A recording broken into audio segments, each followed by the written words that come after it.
नमस्कार. नागपूर शहरात अंमली पदार्थाविरोधात गुन्हे शाखेने पुन्हा एकदा मोठी कारवाई केली आहे. एमडी पावडरची विक्री करण्यासाठी आलेल्या 2 आरोपींना रंगेहात अटक करण्यात आली असून एमडी पावडर मोबाईल आणि स्कॉर्पिओ वाहनासह तब्बल 17,30,000 रुपयाचा मुद्देमाल जप्त करण्यात आला आहे. पाहूया हा संपूर्ण रिपोर्ट. 7 ऑगस्ट रोजी गुन्हे शाखेच्या अंमली पदार्थाविरोधात पथकाला मिळालेल्या माहितीच्या आधारे गिट्टी खदान पोलीस ठाण्याच्या हद्दीत सापळा रचण्यात आला. श्याम लॉन चौक परिसरात संशयित स्कॉर्पिओचा पाठलाग करून 2 आरोपींना ताब्यात घेण्यात आले. तपासणी दरम्यान आरोपीकडून एकूण 21 gram MD powder, 2 mobile phone आणि स्कॉर्पिओ वाहन जप्त करण्यात आले. पोलिसांनी या कारवाईत एकूण 17,30,000 रुपयाचा मुद्देमाल जप्त केला असून आरोपी विरुद्ध एनडीपीएस कायद्यानुसार गुन्हा दाखल करण्यात आला आहे. या प्रकरणाचा पुढील तपास सुरू आहे.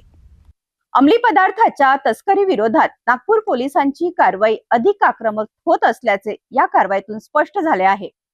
या प्रकरणातील पुढील प्रत्येक अपडेटसाठी पाहत रहा सिटी न्यूज.